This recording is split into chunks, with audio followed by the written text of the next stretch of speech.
રાષ્ટ્રીય ટીમમાં 4 ગુજરાતના નેતાઓની પસંદગીનો મામલો। પૂર્વ નાયબ મુખ્યપ્રધાન નીતિન પટેલે 4માંથી 3 હોદ્દેદારોને શુભેચ્છા પાઠવતા વિવાદ। શુભેચ્છા મામલે થયેલા વિવાદ અંગે નીતિન પટેલનું નિવેદન।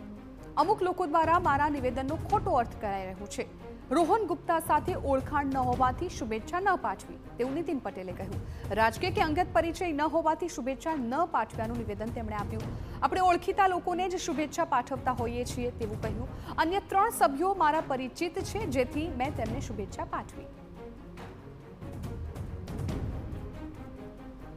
અને આ 4માંથી 3 વ્યક્તિઓ 3 હોદ્દેદારો જેમની વિવિધ હોદ્દા ઉપર કેન્દ્રીય નેતૃત્વએ નિમણૂક કરી છે એ મારા અંગત પરિચિત અને જાણીતા છે।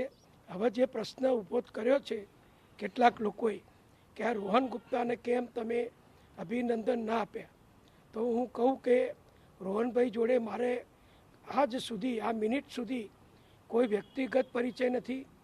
તેઓ મને કદી મળ્યા નથી, હું પણ એમને કદી મળ્યો નથી, એટલે મારે એમને કોઈ પરિચય નહીં હોવાના કારણે નિર્દોષ ભાવથી મેં એમને અભિનંદન આપ્યા નથી।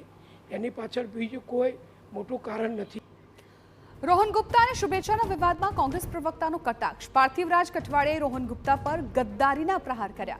વફાદારીની કિંમત હોય પરંતુ ગદ્દારીની કિંમત નથી હોતી। કોંગ્રેસે રોહન ગુપ્તાને કોર્પોરેશનથી લઈ દિલ્હી સુધી બધું જ આપ્યું। રોહન ગુપ્તાએ તેમની માતૃ સંસ્થા કોંગ્રેસ સાથે ગદ્દારી કરી હતી। ગદ્દારી કરનારને ભાજપમાં પણ સન્માન નહીં મળ્યાનો દાવો કર્યો। મહત્વનું છે કે 17 ઓગસ્ટે ભાજપના રાષ્ટ્રીય અધ્યક્ષ નીતિન નબીની નવી રાષ્ટ્રીય ટીમની જાહેરાત થઈ હતી। 2027ની વિધાનસભા ચૂંટણીને ધ્યાનમાં રાખીને ગુજરાતના 4 નેતાઓ જેમાં વર્ષા દોશી, ડોક્ટર હેમાંગ જોશી, જગદીશ પટેલ અને રોહન ગુપ્તાને રાષ્ટ્રીય ટીમમાં સ્થાન મળ્યું છે। જોકે આ અંગે પૂર્વ નાયબ મુખ્યપ્રધાન નીતિન પટેલની પોસ્ટમાં માત્ર 3 જ નેતાઓને શુભેચ્છા પાઠવી અને રોહન ગુપ્તાને શુભેચ્છા ન પાઠવતા રાજકારણમાં ગરમાવો જોવા મળ્યો છે। રોહન ગુપ્તા લગભગ 13 વર્ષ સુધી કોંગ્રેસમાં રહ્યા હતા અને પછી ભાજપમાં સામેલ થયા હતા। તેમણે કોંગ્રેસે 2024ની ચૂંટણીમાં અમદાવાદ પૂર્વ બેઠક પરથી ઉમેદવાર પણ જાહેર કર્યા હતા, પરંતુ તેમણે કોંગ્રેસના વરિષ્ઠ નેતાઓ તરફથી અપમાન થયું હોવાનો આરોપ લગાવીને રાજીનામું આપ્યું હતું। એ બાદ તેઓ ભાજપમાં જોડાઈ ગયા। ત્યારે પૂર્વ નાયબ મુખ્યપ્રધાન નીતિન પટેલની પોસ્ટ બાદ કોંગ્રેસે રોહન ગુપ્તા સામે ગદ્દારીના આક્ષેપો કર્યા।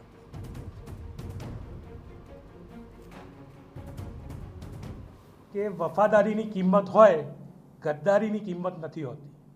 જેને કોંગ્રેસ પાર્ટીએ મોટા નેતા બનાવ્યા હોય, જે કોર્પોરેશન આયરા હોય છતાં દિલ્હી સુધી મોકલ્યા હોય, કોંગ્રેસે આપવાનું કંઈ પણ ના ચૂકી હોય એવી માતૃ સંસ્થા જોડે જે વ્યક્તિએ ગદ્દારી કરી હોય તેની કિંમત ભારતીય જનતા પાર્ટીમાં દલ બદલ્યા પછી પણ નથી, તે નાયબ મુખ્યમંત્રીની પોસ્ટ સ્પષ્ટપણે દર્શાવે છે।